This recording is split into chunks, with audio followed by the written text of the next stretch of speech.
Bom dia, boa tarde, boa noite. Retomamos o nosso curso à distância enquanto vivemos a crise do coronavírus.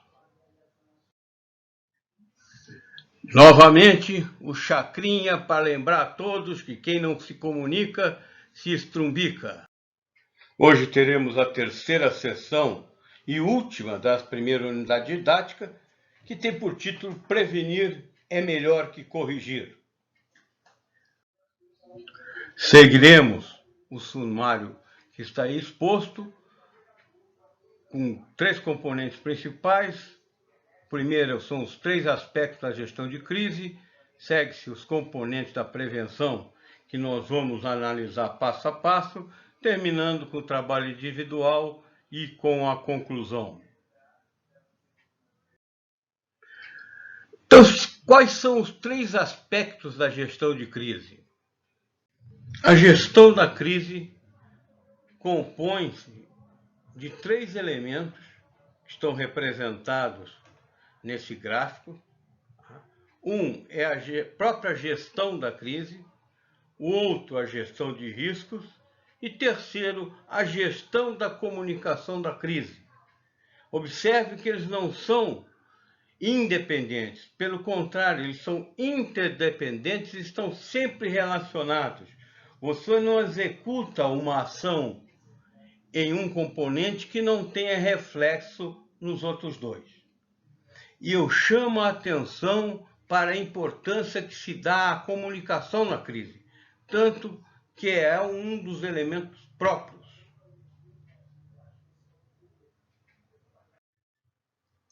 Informação e análise é o item seguinte. Uma empresa, uma instituição, uma organização, o que precisa para um bom sistema de prevenção? Precisa ter informação e análise, ou seja, ela precisa saber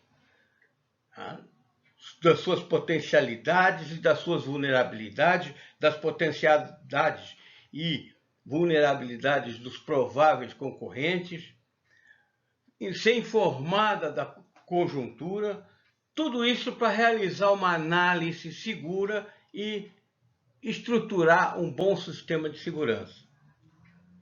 Como tem que ter também um sistema de estratégia da informação. Conhecimento. Informação é conhecimento. Sun Tzu, o grande papa da estratégia, disse muitos anos antes de Cristo: se você conhecer a si mesmo e ao inimigo, não precisa temer o resultado de 100 batalhas. Isso é informação. A informação sobre você é mais fácil, mas sobre o concorrente, sobre o adversário, é mais difícil, tem que ser conseguido. Mas se você sabe bem sobre você e sobre ele, você planeja bem. E por falar em planejamento, ora, quando você vai gerir uma crise, primeiro você tem que saber o que está acontecendo. Você tem que fazer um diagnóstico. Para diagnosticar, é preciso informações. Quando tu vai ao médico, você não senta na frente do médico e o médico diz: você está com anemia. Não, ele vai te examinar, pedir às vezes exames complementares para depois concluir: você está com tal e tal problema. Ou seja, fazer o diagnóstico. Então, para diagnosticar, você tem que ter elementos. E para conseguir esses elementos em matéria de crise, é interessante ter um centro de controle. Esse centro de controle monitora os dados que interessam para a empresa ou para a instituição. Bem como a empresa vai precisar de dados. Aprenda uma coisa: imprensa adora dados, adora números. Então, esses dados têm que estar à mão. Ocorreu a crise, certo? Eles rapidamente, o porta-voz da empresa, já se imunem desses dados, porque tem que atender às perguntas da empresa. Para isso é necessário um banco de dados. É aí que o porta-voz vai se munir de informações para responder na hora. Com isso melhorando a imagem da empresa. Se o porta-voz diz que não sabe, não é da competência dele, enrola, a imagem da empresa vai para o lixo. E isso está confirmado, certo? Se você tem dados, você lida melhor com a imprensa. Porque a função da imprensa, particularmente do repórter, é perguntar. E perguntar o difícil, não é perguntar o fácil. Porque é o problema que atrai o leitor. Também é interessante ter um bom serviço de clipping, seja impresso ou eletrônico. Clipping, para quem não sabe, é uma coletânea de tudo que foi publicado na imprensa sobre a instituição naquele dia. Então, é interessante que ele seja organizado de madrugada para, nas primeiras horas da manhã, já chegar no comitê de crise. Para o comitê de crise saber o que está sendo publicado e avaliar as suas estratégias. Então, nada mais é que, antigamente, no tempo do jornal impresso, ir na banca de madrugada, pegar os exemplares do jornal, ver o que interessava, cortar, colar num papel, juntar tudo e conduzir, tirar cópias, e direcionar a quem de direito. Mas é importante, ou seja, os gestores da empresa tomam conhecimento, ainda no início da manhã, de tudo que foi publicado na imprensa sobre a própria. Riscos e vulnerabilidades. Todos temos riscos e vulnerabilidades. Risco nós já vimos o que é. É a hipótese de algo acontecer. Vulnerabilidade é fraqueza, é um ponto fraco da empresa. Certo? E, sobretudo, não basta conhecer quais são os riscos e quais são as vulnerabilidades. Tem que saber o que fazer. Então, como diminuir o risco, como proteger as vulnerabilidades se a situação se transformar em crise. Isso só se faz com um bom planejamento e depois treinando o que foi planejado. Dizem que os diretores de uma empresa deveriam fazer-se essas perguntas e preparar-se para respondê-las. Quais as 3 piores crises que pode acontecer para a organização? Quais as piores crises que poderiam enfrentar nos próximos meses? Para quais dessas crises eles estão preparados e para quais não estão preparados e por quê? Porque identificando esses problemas, já fica mais fácil de começar o planejamento para minimizar o risco e proteger as vulnerabilidades. Um exemplo muito comum é a sucessão nas empresas. Muitas vezes, empresas familiares, o patriarca é o presidente, diretor, todo-poderoso, só ele decide, concentra todas as decisões nele, não dá liberdade de ação para nenhum dos seus colaboradores, mesmo que sejam seus próprios filhos, aí ele morre. Aí ninguém sabe como fazer, porque ninguém foi preparado para substituir o patriarca. E aí a empresa mergulha numa crise.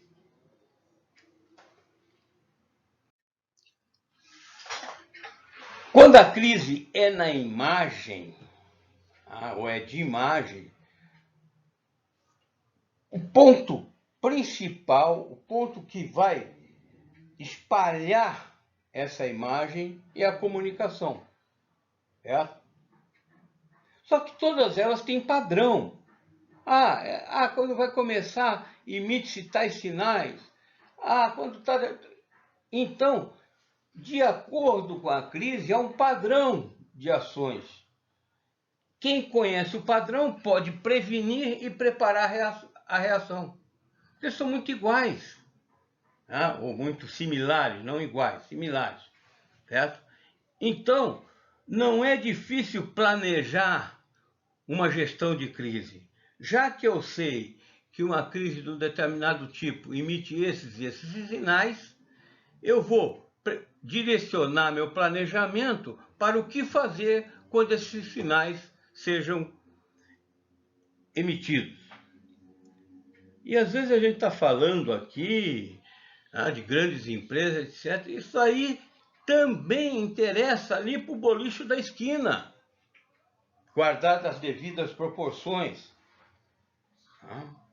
Ora, uma empresa que serve alimentação, se acontecer um fato de encontrar alimento estragado ou alguma pessoa ficar doente após ingerir alimento dali, passamos a ter um problema sério. Certo?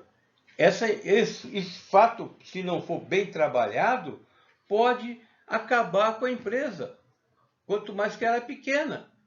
Porque quem é que vai querer ir procurar um lugar de comida onde alguém comeu e teve uma diarreia?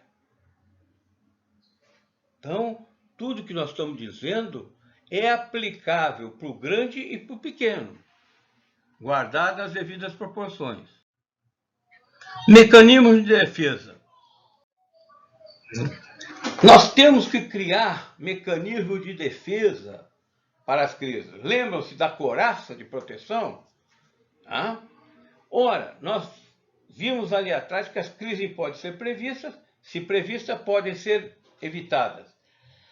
As crises têm sua origem, muitas das vezes, ou na própria empresa ou na imprensa. Em razão disso, é preciso ficar atento aos sinais. Muitas vezes, particularmente no serviço público, não se atenta aos sinais. E eles existem, eles se repetem. Vejam as greves de policiais militares que ocorreram com sérias consequências no Ceará, agora esse ano, na Bahia, em Minas Gerais, em 2004. Todas essas crises foram mais que sinalizadas antes. Entretanto, os respectivos governos não se prepararam e resultou no que resultou. É preciso tentar convencer a alta direção da empresa que prevenção não é gasto inútil, é investimento. Gastar em prevenção poupa depois gastar em indenizações e em reparos. Mas é preciso que vocês trabalhem realmente para convencer o diretor. Normalmente, como eu já disse, diretor não gosta de segurança. Estar alertas aos sinais sempre. E preparar-se para a crise. Se você fez um planejamento e começa a enxergar os sinais, é só tirar seu planejamento da pasta e colocar para executar. Para que se possa verificar as vulnerabilidades de uma empresa, é normal se contratar uma auditoria de vulnerabilidade, que pode ser feita pelo próprio pessoal da empresa ou preferencialmente por pessoal externo. Porque o pessoal da empresa já está tão acostumado que de repente não enxerga a vulnerabilidade. E quem vem de fora vê isso. Então, a auditoria nada mais é que uma inspeção periódica que diagnostica, avalia e relaciona os potenciais riscos. Planos de emergência. Planos de emergência ou contingência. Antes de mais nada, vamos ver o conceito de um e de outro. Emergência é uma situação que não pode ser adiada, pois se houver demora, pode haver morte. Então, emergência é mais que urgência, em termos médicos.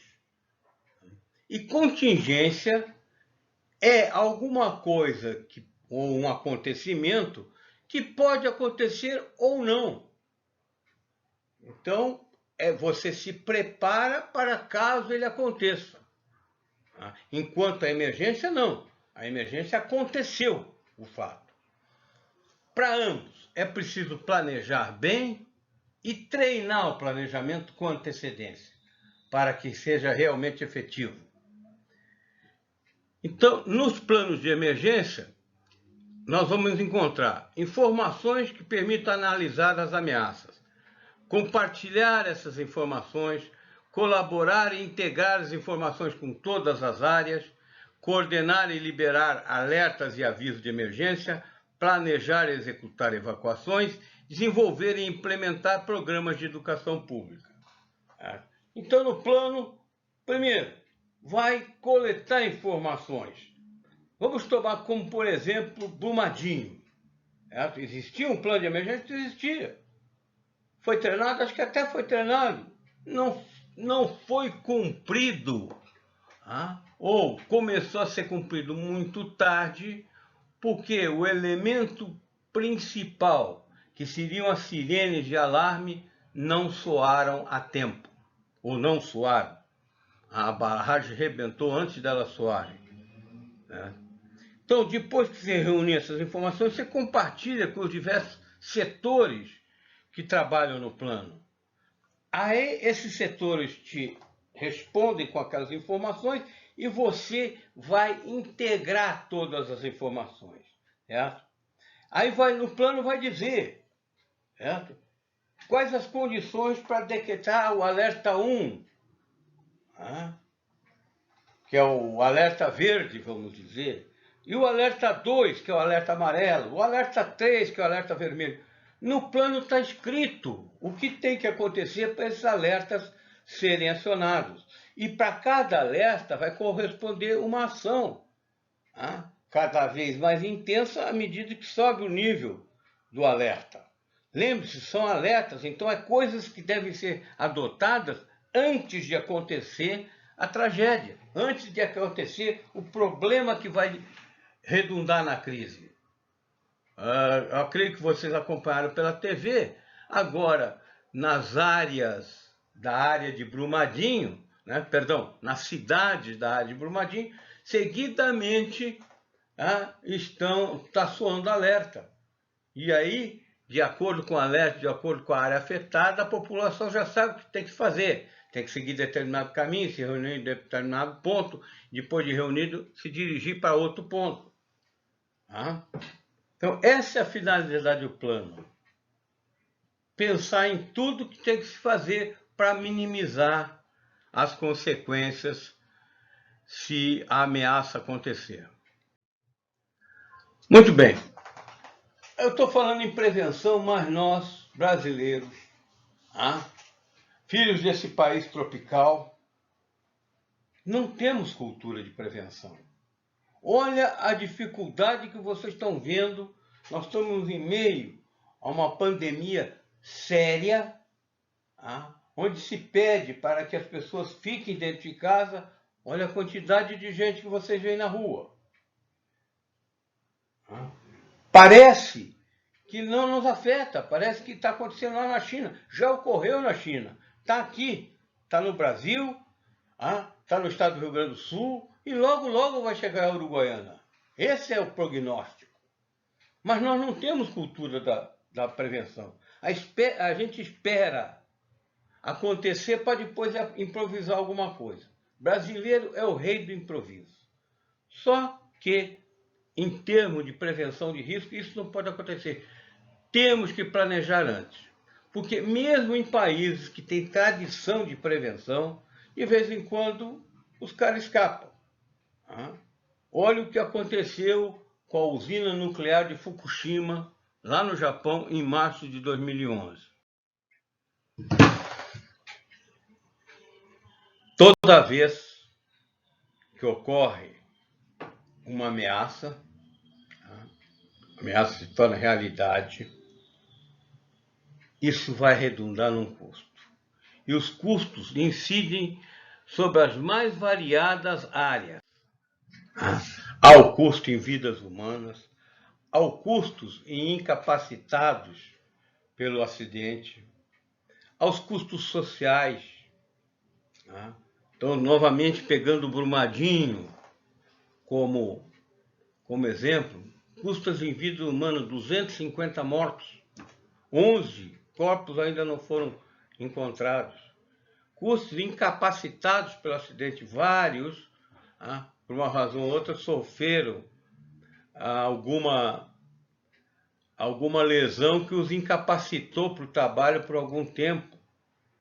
Além do que, a incapacidade maior está incidindo na parte mental. Todos os que trabalhavam estão com trauma pós-estresse, que é um problema sério e está sendo cuidado pela Vale. Mas isso tem um custo, como tem os custos sociais, certo? Retirar as famílias atingidas da área, alojá-las em outro lugar, lidar com esse problema, que é tirar alguém do lugar onde ele tem raiz e colocar em outra parte. Indenizar com novas casas, mandar construir novas habitações para esse povo. Custo de infraestrutura. Eu mostrei para vocês, na nossa primeira aula, a ponte férrea que foi levada embora pela lama de Brumadinho. Isso tem que se reconstruir, aquela ferrovia extremamente importante para escoar minério de ferro, que a própria Vale produz. Então tem que reconstruir.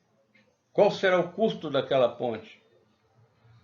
Os custos políticos são muito sérios. A Vale passou a não ser respeitada. Ela era uma empresa respeitada. Ela não é mais respeitada, perdeu o respeito que tinha. Isso está aliado aos custos de reputação. A Vale tinha um portfólio excelente, passou de uma estatal que era deficitária a dar um lucro fabuloso quando foi privatizada. Com os acidentes de Mariana e Brumadinho, a Vale não é mais encarada como uma empresa séria. Isso aí tem problemas, inclusive, para investimentos estrangeiros. E, finalmente, os custos de reparação. Reparação em todas as partes. Vejam que a lama de Brumadinho chegou no Oceano Atlântico. Como é que vai consertar isso? Tudo isso tem custo, das mais diversas origens. Estratégia administrativa e de comunicação. Nós mostramos lá os 3 componentes da crise. Tinha a gestão da crise propriamente dita e a gestão da comunicação da crise. Ela é tão importante que ela constitui um elemento à parte, a ser gerido junto com a crise. Mas, para isso, a empresa tem que estar organizada. Um plano de gerenciamento de crise tem que ser elaborado com a participação de todos os segmentos ou setores da empresa. Por que isso? Porque ninguém melhor que o pessoal da manutenção, o eletricista da turma de manutenção, para dizer sobre as condições da rede elétrica da empresa.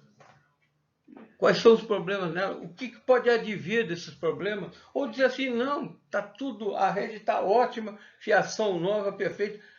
Dali não deve vir problema. Como encarregado da produção, pode dizer, olha, a máquina tal está com problema, e se esse problema ocorrer, vai soltar uma peça e arrisca atingir os operários em torno. Olha a repercussão disso. Então, é importante que representantes de todos os setores participem, porque aí vai se ter informação de todos os lados da empresa.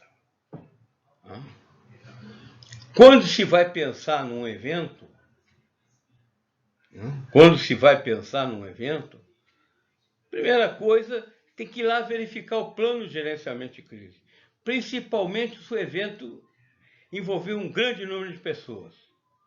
Porque as grandes tragédias acontecem quando há grandes aglomerados de pessoas. E eu falei que a gestão de comunicação da crise era um elemento à parte na gestão da crise. Então, a empresa tem que ter um bom sistema de comunicação.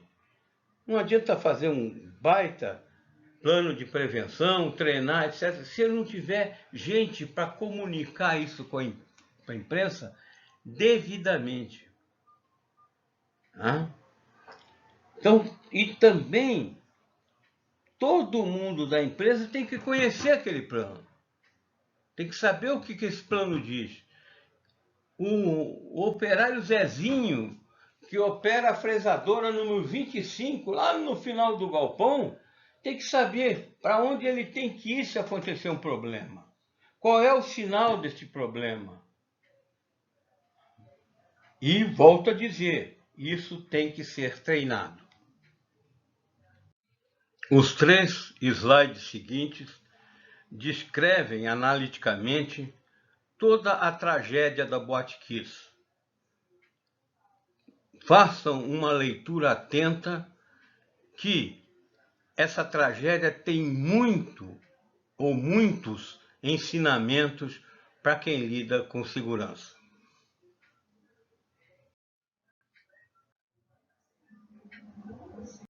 Treinamentos e simulações de crise. Nós já vimos lá atrás a necessidade absoluta de, além de um planejamento bem feito, que esse planejamento seja treinado. E o melhor treinamento é a simulação, onde se procura reproduzir, tão próximo da realidade quanto possível, as condições que aconteceriam se o evento que está sendo treinado acontecesse. Uma coisa importante é que não devemos treinar crises que já aconteceram. Devemos aprender com elas, mas sempre estar olhando para o futuro e buscarmos ensinamentos do passado e projetá-los no futuro. Não treinar a crise que já passou. Também é necessário treinar e envolver os empregados. Cada empregado deve ser um risk manager, ou seja, um gerente de risco. Ele tem que ter perfeito conhecimento do que tem que fazer em caso de determinada crise, do que o seu companheiro do lado faz, ou do que o seu chefe imediato faz. Isso porque, num acontecimento, pode faltar o seu companheiro do lado e seu chefe ele tem que tomar a decisão. É fundamental manter uma boa comunicação na crise, já estamos dizendo isso à farta. Para que se mantenha essa boa comunicação, é preciso preparar porta-vozes. Que esses porta-vozes façam curso de media training, que saibam da entrevista para a televisão é diferente da entrevista para o rádio, que é diferente da entrevista para o jornal. O porta-voz, o que vai falar pela empresa, tem que dominar todas essas entrevistas para apresentar os fatos da melhor maneira possível. Outro detalhe a cuidar são as redes sociais. Antigamente, quando alguém queria reclamar alguma coisa de uma empresa, mandava uma carta. Depois se criou o saque, atendendo pelo telefone. Agora não. As pessoas estão insatisfeitas, elas vão para as redes sociais e publicam o que querem. E aquilo tem uma capacidade de disseminação incrível. Vocês sabem disso. Então é necessário cuidar das redes sociais.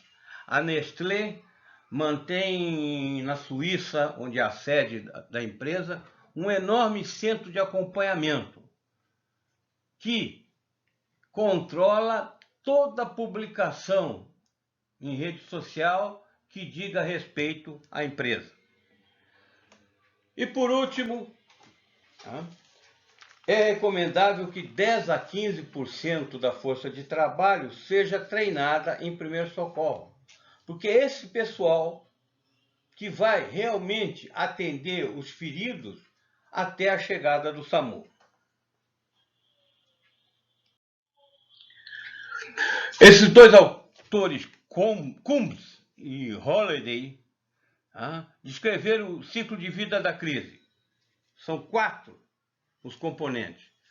Prevenção, quando você começa a detectar os sinais de alarme e já começa a sentir a necessidade de preparar e executar ações para mitigar a crise. A preparação é o resultante do que você detectou na prevenção e vai diagnosticar as vulnerabilidades da empresa e vai elaborar planos de emergência. A resposta é quando a crise se instala, os planos são executados e em resposta a essa crise. E, finalmente, a revisão. Depois, no pós-crise, se analisa o que foi feito de certo e de errado para a aprendizagem. E é interessante saber que é um procedimento cíclico. Nós vimos lá que a crise tem a pré-crise, a crise e a pós-crise. Terminando a pós-crise, a empresa já entra no início de uma pré-crise, de uma outra crise que virá. Então, está sempre neste ciclo, mas a cada vez estará melhor preparada para enfrentar aquilo. Volto a repetir, simulação é o melhor tipo de treinamento. Antes é necessário que recapitulemos nossos tópicos-chave. Primeiro, prevenção não é um gasto inútil. O pessoal da segurança tem que convencer o pessoal, particularmente do financeiro, que cada real investido na prevenção vai poupar muitos reais em caso de sinistro. Os planos de emergência só funcionarão se estiverem alinhados, ou seja, voltados para o mesmo objetivo, que não sofram interferências políticas ou econômicas. O plano de prevenção de crise exige o envolvimento de toda a organização. É necessário que a comissão que vai elaborar esse plano tenha pelo menos um representante de cada setor da empresa. Finalmente, é preciso saber que o pessoal mais apto a detectar os sinais de crise é quem está lá trabalhando direto com o material, particularmente se tratar de crise no setor da produção. Eles têm que ser ouvidos. Eles são os que perceberão com maior antecedência os sinais de crise. E, finalmente, o que nós já vimos, 10 a 15% da força de trabalho deve ser instruída em primeiros socorros e prevenção de crise. Inclusive o pessoal de comunicação tem que saber isso também. Finalmente, nosso trabalho individual. O trabalho individual consiste em analisar o evento do incêndio na Boate Kiss, com base nos 3 slides desta apresentação. E da análise concluir se o acidente poderia ter sido evitado, quanto à segurança, quais os principais erros e acertos, quanto à comunicação, quais os principais erros e acertos. As respostas deverão ser enviadas ao meu e-mail até o dia 30 de março. Muito obrigado e que nos encontremos em breve.